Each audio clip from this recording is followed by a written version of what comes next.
Los hijos no aman al Señor cuando yo les doy carreta todos los días acerca de los 10 mandamientos o acerca de lo que la Biblia dice. Cuando mi hijo se equivoca, le digo, pero es que la Biblia dice esto. Bueno, hoy quiero empezar con un ejercicio en familia, ¿listo? Quiero que saquen sus Biblias, por favor. Me gustaría que enciendan sus Biblias, si las tienen digitales, o que abran sus Biblias para aquellos que les gusta manejar todavía la Biblia impresa. A mí en lo personal me gusta mucho la Biblia impresa, pero también uso la Biblia digital, así que cualquiera de las dos está bien, solo que obviamente les pido que por favor pongan en silencio para no distraernos acá. Quiero que hagamos una lectura de un libro que está en la Biblia en el Antiguo Testamento, que es el libro de Jueces, en el capítulo 2. Vamos a ir a Jueces capítulo 2. Y quiero que hagamos una lectura y después les explico qué vamos a hacer por un rato acá en el punto de encuentro en Chía y también allí en casa o donde nos estés siguiendo. ¿Ya tienen Jueces 2? No todos lo tienen, ¿sí? ¿Quién falta? Levante la mano. Entonces los esperamos un poquito, ¿está bien? Jueces 2, 7 al 13. Te vas a ubicar en el versículo 7 y vamos a leer hasta el versículo 13. Y hoy me gustaría que lo leamos todos. O sea, me gustaría escuchar la voz de cada uno de ustedes acompañándome en esta lectura. ¿Bien? ¿Nos sumamos? Bueno, muy bien. Espero que la lectura esté más animada que la respuesta. Bien. Leamos. Durante toda la vida de Josué, el pueblo sirvió al Señor. Así sucedió también durante el tiempo en que estuvieron al frente de Israel los jefes que habían compartido el liderazgo con Josué y que habían visto todas las grandes obras que el Señor había hecho por Israel.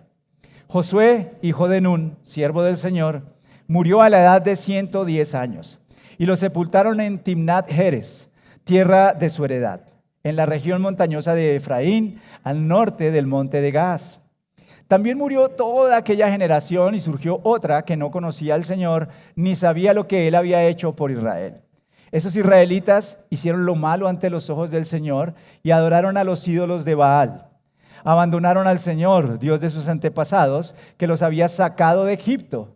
Siguieron a otros dioses, dioses de los pueblos que los rodeaban, y los adoraron, provocando así la ira del Señor. Abandonaron al Señor y adoraron a Baal y a las imágenes de Astarte. Quiero pedirles algo. Vamos a ver un código QR aquí en pantalla. Bien, quiero pedirles que tomen sus dispositivos móviles y escaneen ese código. Y quiero que allí, en familia o si vienen con amigos, se tomen unos minutos.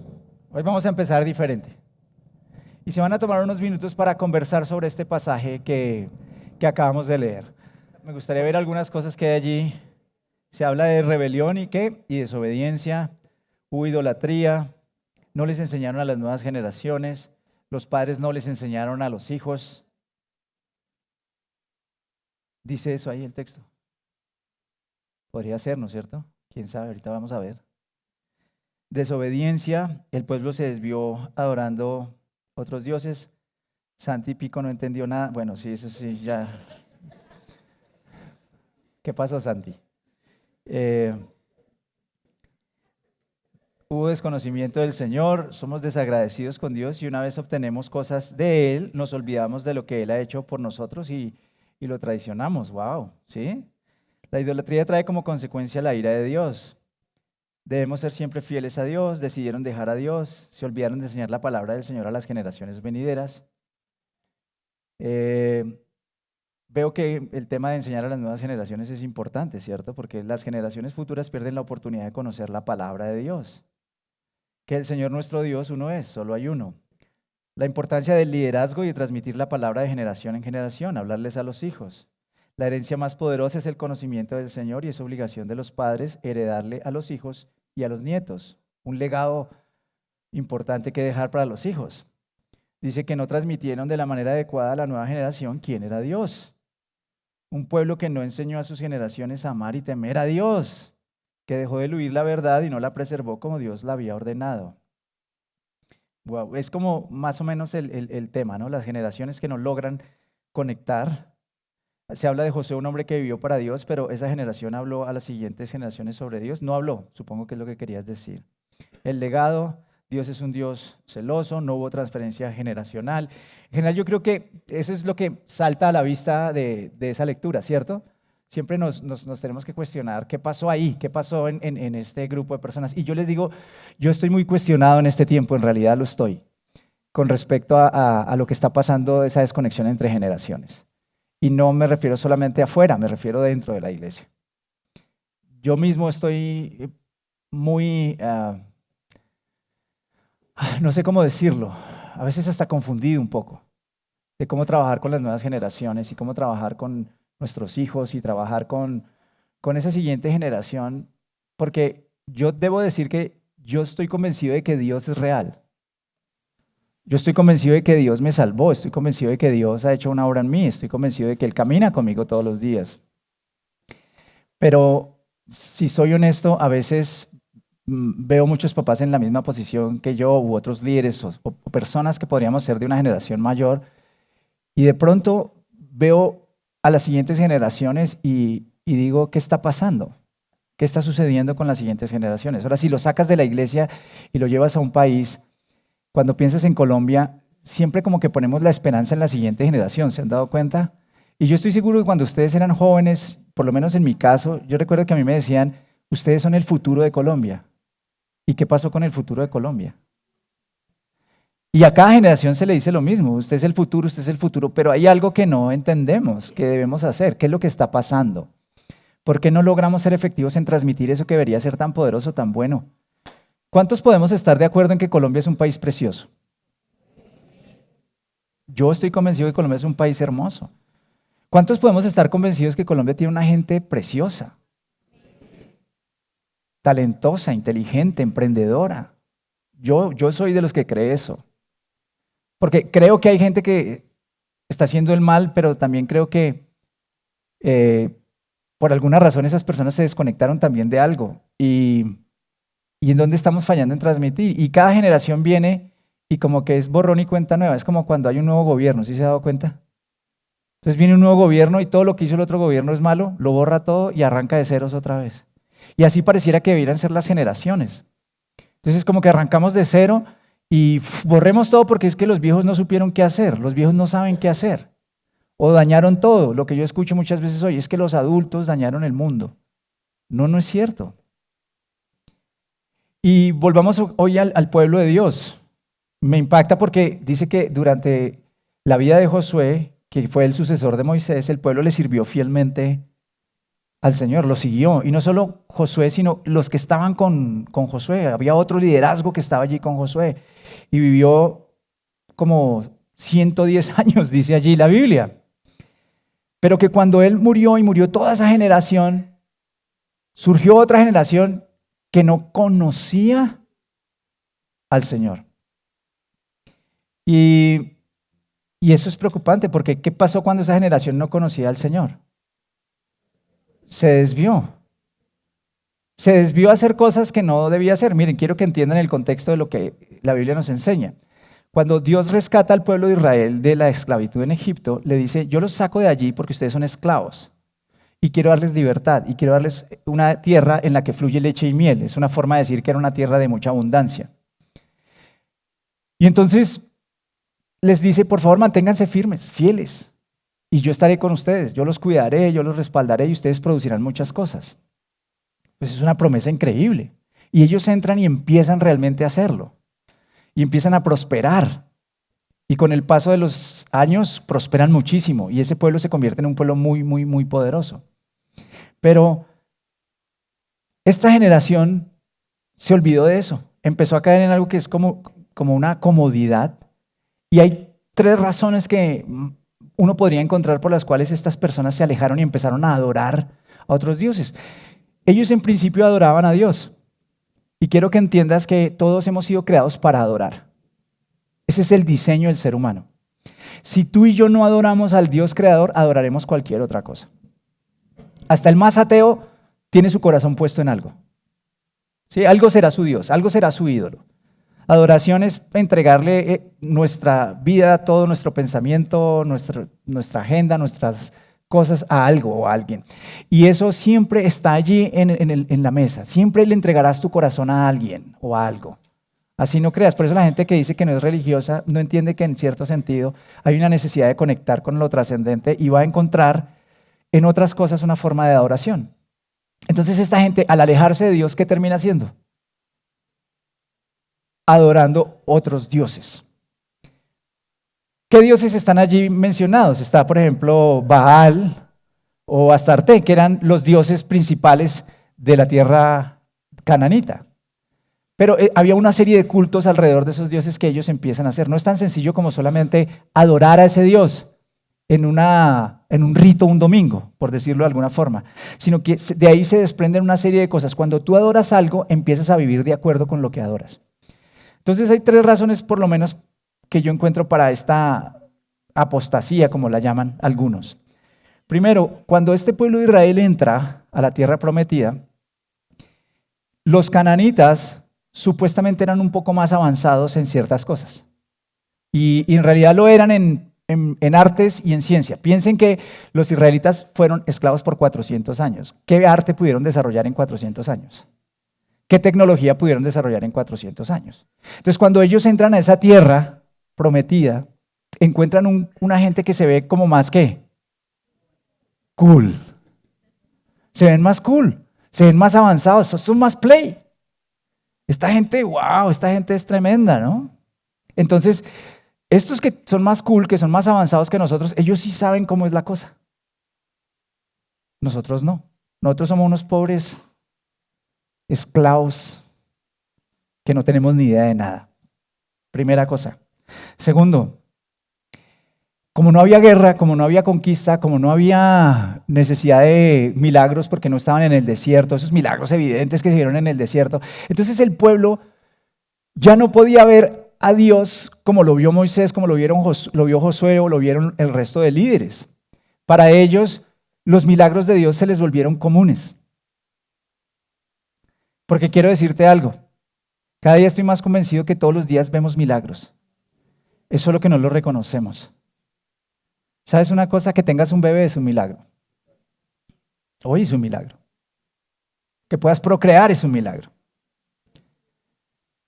En esta misma iglesia hemos visto personas que no pueden tener hijos y el Señor hace milagros y les da hijos. Son milagros, lo seguimos viendo. Pero como están acá al lado de nosotros, no es la columna de fuego y ¿cierto? Escucho unos milagros increíbles de cómo Dios prospera a la gente en situaciones difíciles. O sea, Dios sigue haciendo cosas, pero claro, queremos ver esos milagros tan grandes, pero no queremos ver los milagros pequeños. ¿Sabes? Despertarte hoy al lado de tu esposa es un milagro. Tener a tus hijos hoy es un milagro. Tener para comer es un milagro. En medio de la sequía en la que estamos es un milagro que nosotros tengamos una tierra que sigue produciendo tantas cosas. Pero se nos vuelve paisaje, se nos vuelve común. La vida se vuelve algo como lo damos por sentado. Es como cuando yo me casé y como en mi casa yo no había hecho nada, es una confesión que tengo que hacer y que siempre hago. Entonces yo pensaba que todo se hacía solo. Y llegar a la casa y tener que hacer, y ahí es cuando uno empieza a valorar su casa, ¿sí o no?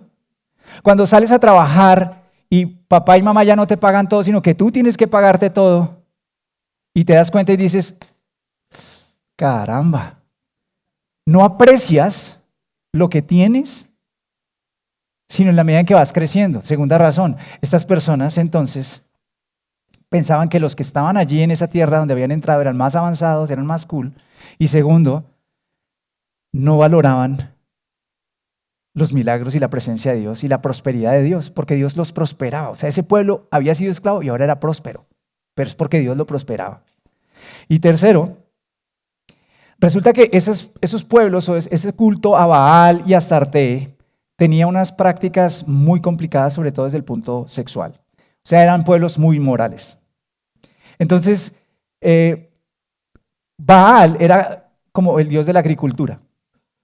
Y entonces habían ritos en donde así como necesitas la bendición de ese dios para que produzca la tierra o germine, entonces había prostitutas con las que los hombres iban a hacer reuniones paganas y el culto eran orgías.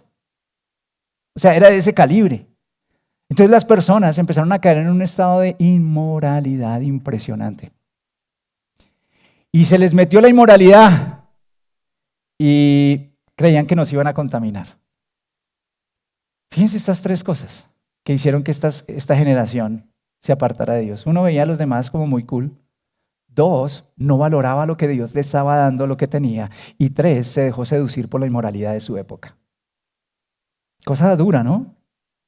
Y entonces ahí es donde yo empiezo a ver lo que pasa y dice aquí la Biblia que cuando toda esa generación murió y surgió otra que no conocía al Señor. Y ahí es donde me quiero detener un momento, conocer al Señor. Porque aquí podemos caer en lo que vi que la mayoría podemos caer, que es en lo que caemos los papás a veces cuando nuestros hijos nos fallan. Porque nuestros hijos nos fallan a veces. A veces nosotros los criamos de cierta forma y ellos toman decisiones por otro lado. Nosotros hemos sido hijos tal vez que fuimos criados por nuestros padres de cierta forma y terminamos tomando decisiones que nos alejaron de lo que nuestros padres nos habían enseñado. ¿Qué es lo primero que un padre hace cuando eso pasa? ¿Qué? Culparse.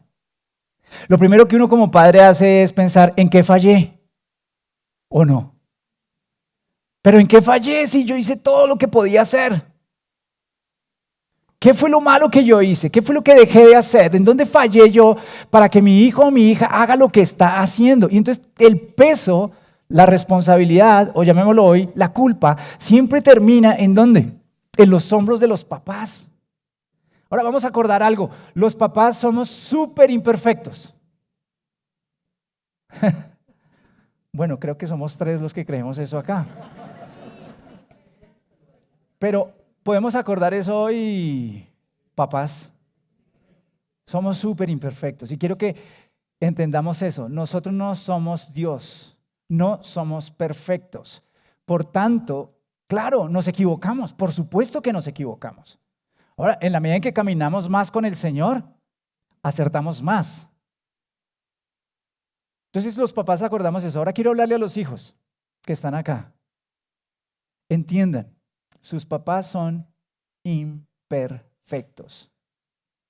Porque es que sucede algo en el proceso de crecimiento de los hijos. Cuando hay un pequeñín, está muy chiquitico, él ve a su papá o a su mamá y los ve como sus grandes héroes. Eso es una realidad. Entonces uno ve a sus padres y dice, wow, son increíbles. Yo me acuerdo que yo veía a mi papá gigante. Sí, en serio. Yo lo veía gigante y bueno, él no es tan alto. Pues yo tampoco. Pero lo veía gigante. Pero cuando tú vas creciendo, empiezas a encontrar que ya no son esos superhéroes, sino que se equivocan. Y los hijos somos muy duros con los padres. Les damos muy duro por sus equivocaciones y los juzgamos muchísimo. Y nos alejamos del corazón de nuestros padres por eso. Empezamos a juzgar lo que hacen y empezamos a calificarlos a ellos como, es que usted está equivocado, usted no sabe, usted no me ama, usted no me quiere, usted no me entiende. Y eso es un gran error. Y empezamos a ver a nuestro alrededor las 3 cosas que les hablaba ahorita, ¿no? Hay otros que son más cool, más avanzados, más play. Hay papás más play. Y empezamos a meternos en una cultura que nos aleja de la familia, que nos rompe la familia, la unidad familiar. Entonces yo quiero decirles algo así bien claro. Jóvenes, sus papás son imperfectos, pero los aman. Y no hay nadie en esta tierra que los ame más que sus papás. Nadie. No un amigo, no el pastor. Yo los quiero.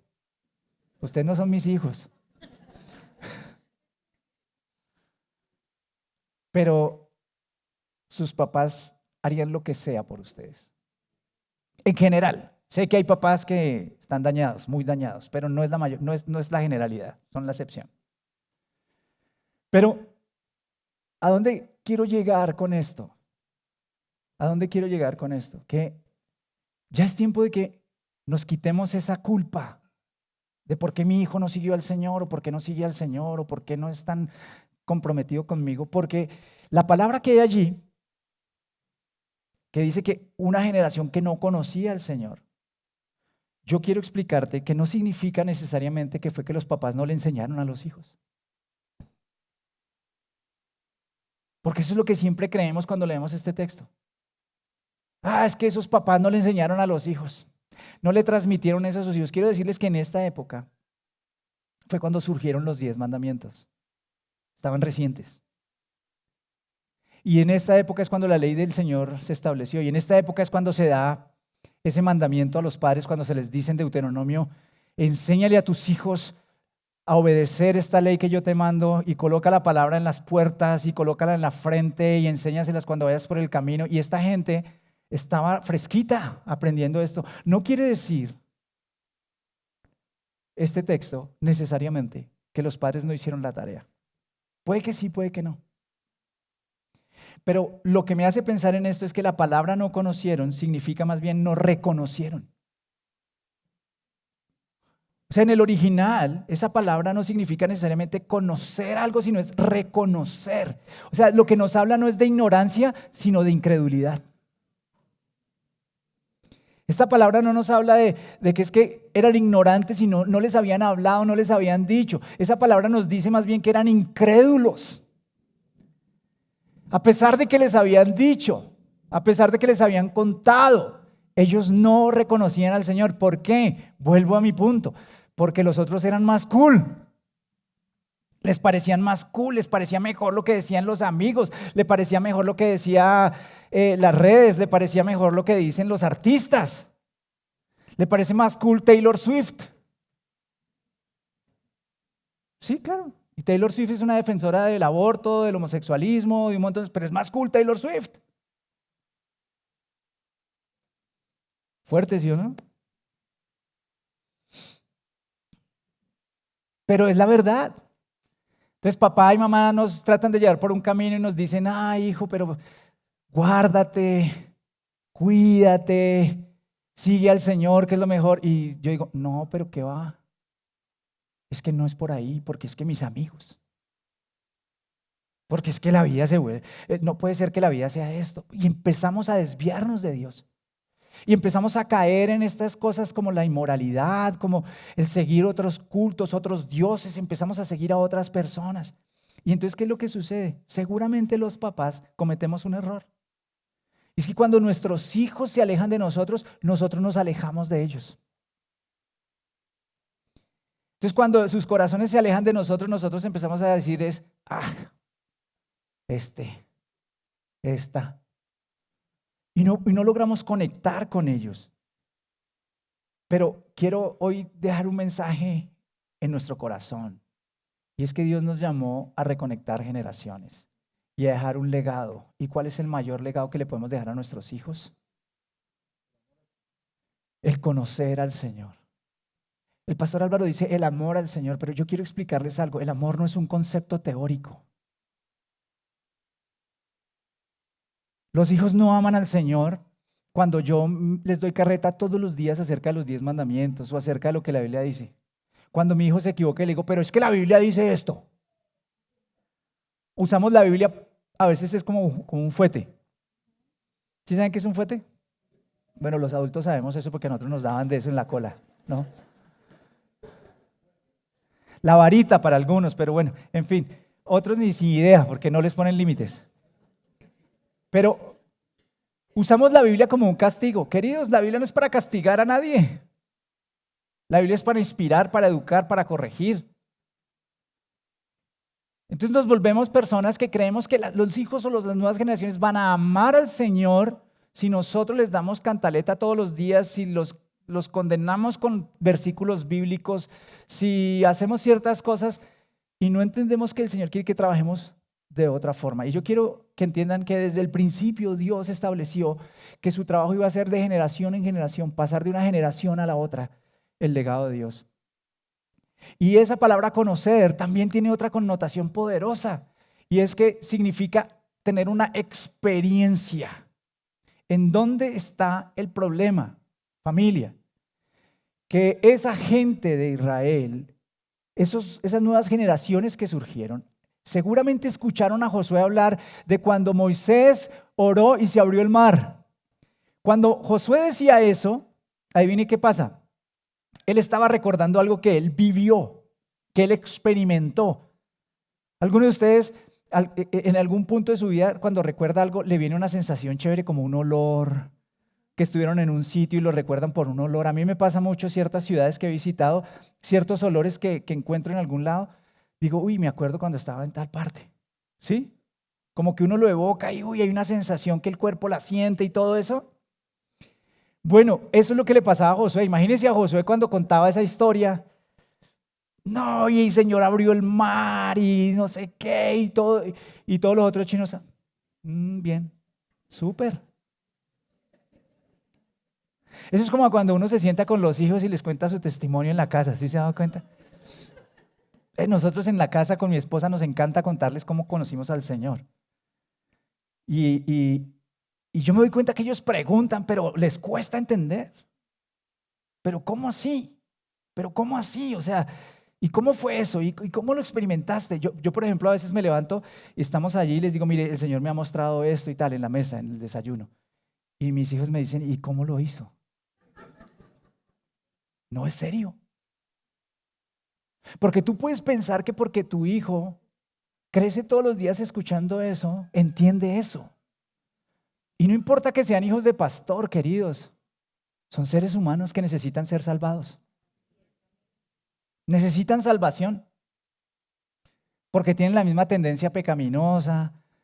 Por eso nunca me gustó que a mis hijos les pusieran el remoquete de hijo de pastor o HP. Tan mal pensados que son. Generación pecadora. Y no, Dios mío, Señor. Renueva nuestra mente. ¿Por qué?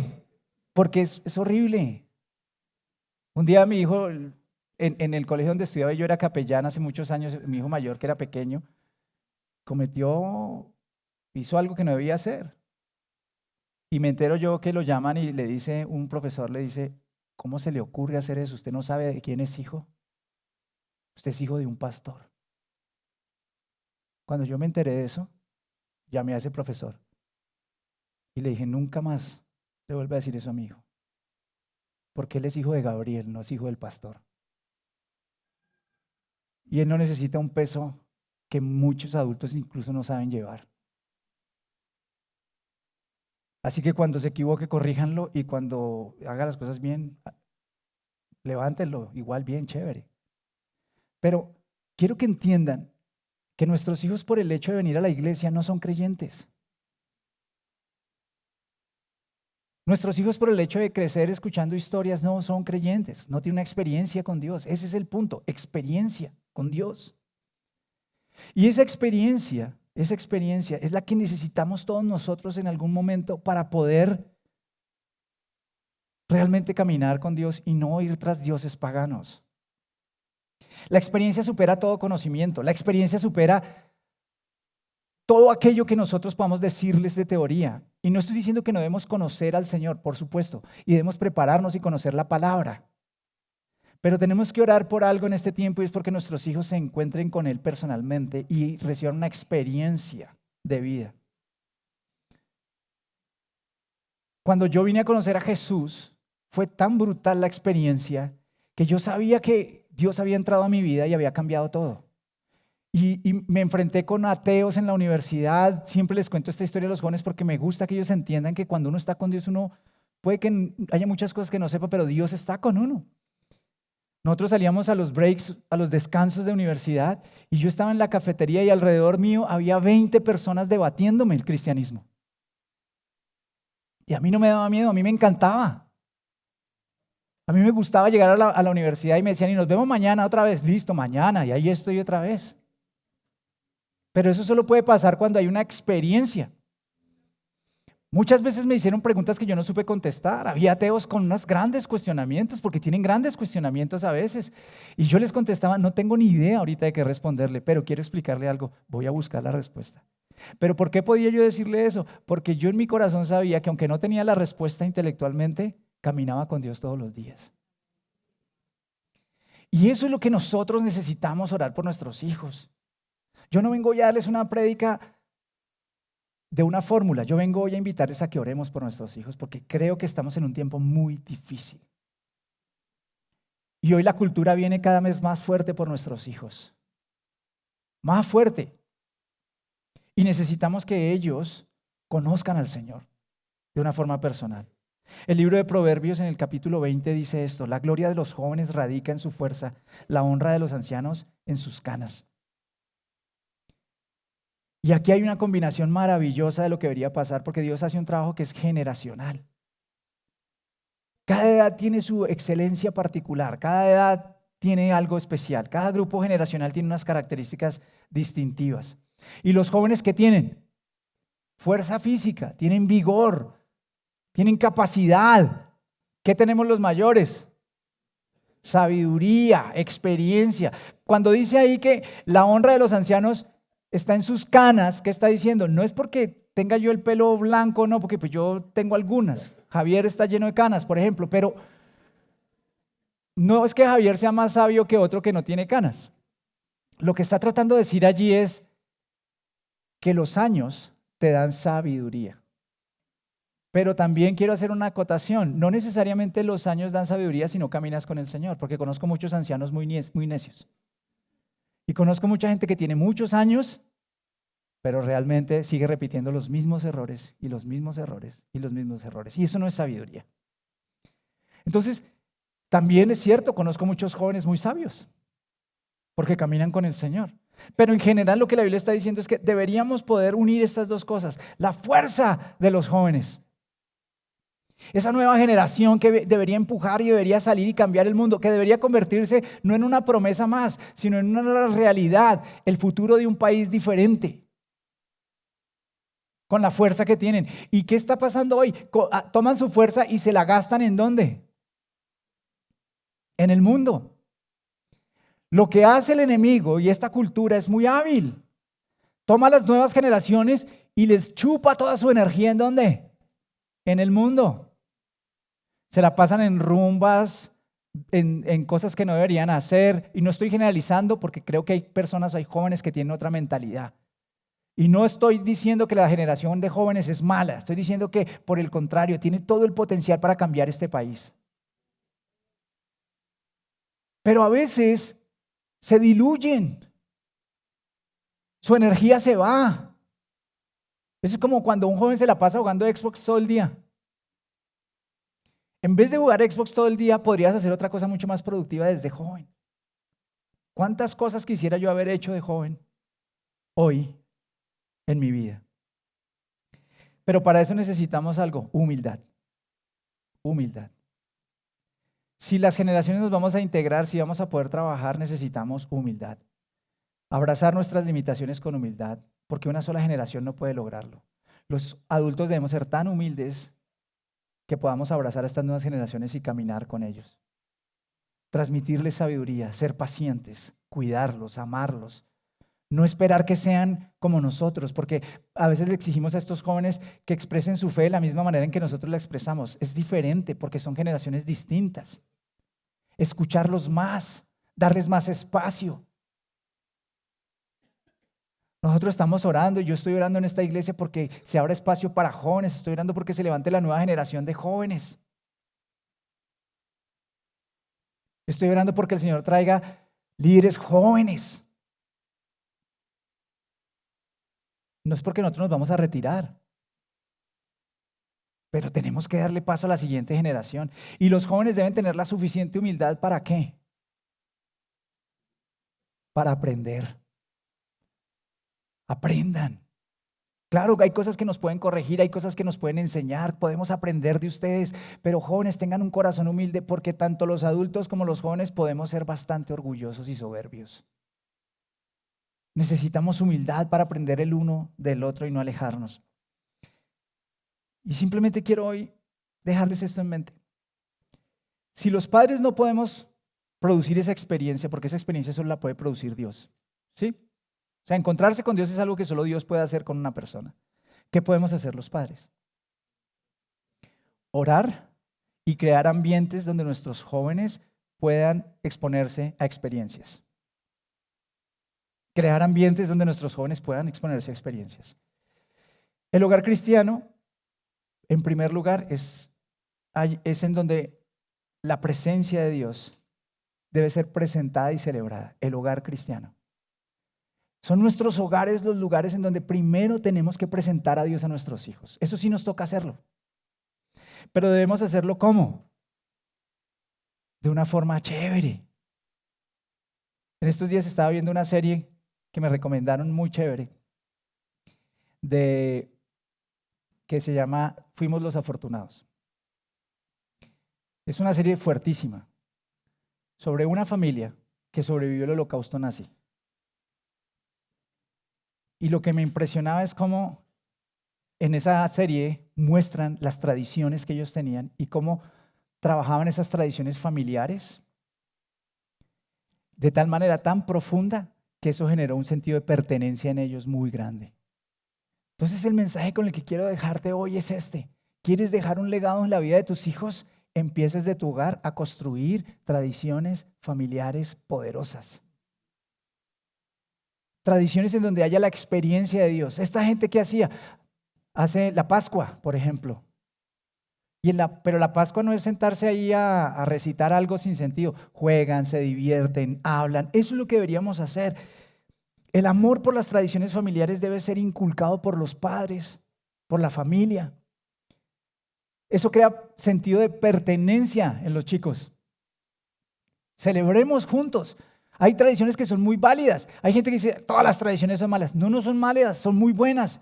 Tradiciones familiares como cuáles. Aprovechen la Navidad. No, es que los cristianos sabemos que Cristo no nació el 25. Pues sí, sabemos. Pero sabemos que es una linda época para reunirnos y celebrar al Señor. Pero hagamos que sea algo que nuestros hijos recuerden y celebrémoslo todos los fines de semana todos los fines de año en torno al Señor. Cuando venga la Semana Santa, ¿saben qué es lo más chistoso de todo esto? Todo se está desintegrando familiarmente porque ya no hay tradiciones. ¿Qué hace uno en Semana Santa? Paseo, locha, sueño. ¿Qué hacían nuestros abuelos? ¿Mal o bien? En la religión tradicional de este país, la visita a todas las iglesias. A mi esposa, mi suegro los levantaba re temprano, 5 de la mañana, a hacer todo el recorrido por las iglesias. Y eso los recuerdan y los unió. Ahora, no les estoy diciendo que hagamos eso aquí. Pero son tradiciones que hacen que se genere, vuelvan a escuchar esto, identidad, unidad familiar y comunitaria. La iglesia solía ser una tradición espectacular. Pero si yo por lo menos los domingos digo, hoy sí, mañana no. Si yo salgo tarde y voy para la iglesia y digo, ay, vamos. ¿Qué le estoy comunicando a mis hijos? Qué pereza la iglesia. Esto es lo que hacía fuerte a la iglesia, al pueblo de Dios, estar juntos, estar en comunidad. La expectativa de un domingo salir y vamos a estar juntos, vamos a orar al Señor. Eso es una tradición y es muy valiosa. Podemos perderla. Podemos quedarnos simplemente en lo que pasa pospandemia y olvidarnos de esto. Pero estamos perdiendo algo que es poderoso y es nuestra unidad como cuerpo, como familia, reconocernos unos a otros. Hay tantas tradiciones familiares, celebrar cumpleaños y celebrar la vida de cada uno de los miembros de la familia de una manera que sea increíble. Todo eso, pero ¿en torno a quién? A Dios. A Dios. Nosotros con mi esposa, y con esto termino,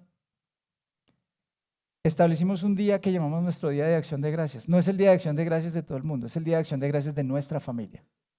Y hay una razón por la cual lo hacemos. Porque nosotros compramos una casa, ¿sí? Y dependíamos de vender una casa donde vivíamos para poder pasarnos a esa otra casa. Y empezamos a vender la casa con suficiente tiempo. Y pasaron unos meses y no se vendía. Entonces llegó una familia y nos dijo, le doy tanto. Yo no estaba ese día. Y le dijo a mi esposa, le doy tanto por esa casa.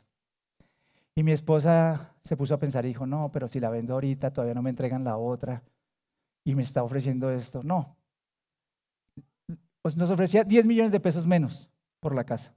¿Y qué dijo mi esposa? No. Cuando yo llegué, le dije, ¿cómo así? ¿Por qué no aceptaste? Me dijo, no, porque eso va a irnos a vivir arriendo y esto. Y bueno, mi esposa es una mujer de fe y entonces ella dijo, bueno, vamos a orar y sigamos adelante. Pasaron 2 años y no vendimos la casa. Cuando terminaron de construir la casa y nos la iban a entregar, yo digo, no hay plata para pasarse a la casa.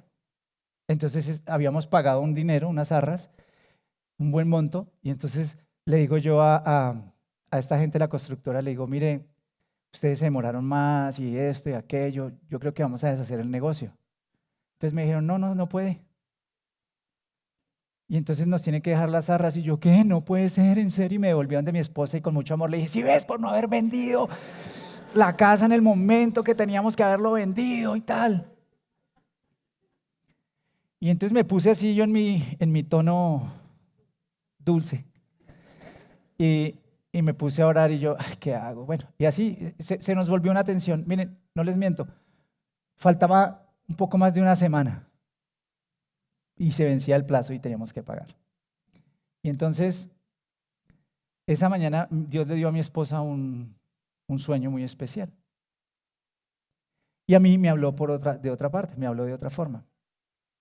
Y me dijo, hoy quiero que se levanten al desayuno, reúnas a tus hijos y a tu esposa en la mesa en el desayuno y quiero que oren para que yo haga un milagro para que tengan esa casa. Les estoy hablando de lo que yo viví. Entonces yo reuní a mis hijos y les dije, hijos, el Señor puede hacer esto. Yo me sentía mal de todas formas, ¿no? Yo les decía, Señor, si yo me equivoqué, si yo no debía haberme metido en el negocio. Entonces les tomé las manos y les dije, Señor, estamos dispuestos a tu voluntad. Si tú quieres, pues pierdo esa plata, si no es tu voluntad. Yo no quiero y me parece terrible. Pero Señor, hoy me uno a mi familia porque queremos verte otra vez obrando en medio de nosotros. Mis hijos son testigos de esto y mi esposa no me dejarían mentir. Eso fue un fin de semana que oramos, un sábado. El lunes llegó el comprador de la casa. Llegó, vio la casa, le encantó, una persona que venía de México, dijo, la quiero, tal, les pago, pum, pum, pum. Esa semana estábamos pagando. Mis hijos se quedaron así como. Dios quería hacer algo en ellos. Pero nos queremos asegurar de que nunca se olviden de eso y de muchas otras cosas que el Señor ha hecho a lo largo de nuestras vidas. Y por eso hacemos una celebración todos los días, todos los años, en donde hacemos una comida especial, en donde volvemos a contar las historias de nuestra vida, nuestro testimonio, nuestras cosas. A ver si un día la llama de su corazón se enciende con el Señor. A ver si un día ellos pueden experimentar lo que nosotros experimentamos. Y es lo que yo quiero invitarles hoy a orar. Y si tienen a sus hijos aquí cerca, yo quiero invitarlos a que oren por ellos. Porque ustedes como padres son los que tienen que orar por ellos. Quiero invitarlos a que oren y le digan, Señor, hoy quiero pedirte para que tú abras los ojos de mi hijo o de mi hija. Quiero que tú puedas revelarte a ellos de una forma sobrenatural como lo has hecho conmigo. Quiero que tú pases de ser una teoría a ser vida para ellos. Y hoy a los hijos les digo, dejen a sus padres orar por ustedes y perdonen si sienten que sus padres de alguna forma les han ofendido, pero sean humildes y permitan que sus padres les amen y les bendigan y oren por ustedes. Que sea un tiempo a partir de hoy de restauración familiar en donde Dios pueda sanar corazones. A veces podemos equivocarnos mucho como padres, a veces podemos ser duros, a veces podemos no entenderlos, pero crean que en el corazón de sus padres hay el deseo realmente de que ustedes estén bien. Y hoy, Señor, hoy venimos a decirte, revélate a nuestras familias, Lo necesitamos, Señor. A veces nos sentimos confundidos porque no sabemos qué hacer. A veces sabemos la teoría, pero queremos verte a orar en la práctica en la vida de nuestros hijos. Enciende su corazón, bautízalos con tu espíritu. Muéstrales que no hay nada más lindo que estar contigo, que no hay nada mejor que caminar a tu lado. Que ellos no se dejen deslumbrar por lo cool que parezca el mundo. Y que nosotros tengamos la humildad y la sabiduría para guiarlos, para orientarlos. Perdónanos como padres si no hemos sido capaces de mostrarles esa experiencia, si no hemos sido capaces de revelarles esa maravilla de lo que eres tú, Señor. Si nos ha faltado de pronto crear más esos ambientes, esos momentos, esas conversaciones, o si nos ha faltado estar más de rodillas para que ellos te conozcan. Pero también hoy pido que los jóvenes puedan arrepentirse cuando han decidido ellos mismos no reconocerte, cuando su incredulidad los ha llevado lejos de ti, cuando han creído más en lo que el mundo y la cultura o sus amigos pueden decir que lo que tu palabra dice o tus padres les han querido enseñar. Hoy te invito a que reconozcas a Jesús. Hoy te invito a que reconozcas al Señor y puedas decirle: Señor, quiero dedicar mi vida para ti. Quiero conocerte. Quiero realmente caminar a tu lado. Bendice nuestras familias, Señor, y bendice a Colombia. Queremos una Colombia diferente, Señor. No queremos una Colombia que esté sufriendo como sufre. No queremos más una Colombia violenta. No queremos más una Colombia inmoral. No queremos una Colombia con corrupción. Este es un país muy hermoso. Este es como una tierra que fluye leche y miel, Dios. Así es esta tierra, es hermosa. Y tú amas a cada colombiano. Que tu iglesia traiga sanidad a la tierra. Hoy te lo pedimos, Señor, con todo nuestro corazón. Y si hoy vienes por primera vez, o si por primera vez hoy quieres decirle a Jesús que quieres conocerlo, que quieres entregarle tu corazón, que realmente quieres tener una experiencia con Él, no solo escuchar de Él, sino conocerlo. Allí están Hernán y Abigail levantando la mano ahí en la puerta. Al final de la reunión me gustaría invitarte a que vayas con ellos y que puedas compartir con ellos, que puedas hablarles y decirles: yo quiero conocer más de Jesús, yo quiero caminar con Él. Y ellos te van a invitar cómo hacerlo. Y por supuesto nos encantaría invitarte a ser parte de nuestra comunidad, porque juntos aquí crearemos esos ambientes y esas tradiciones que permitan que nuestros hijos algún día puedan experimentar la presencia del Señor. Dios les bendiga, muchas gracias.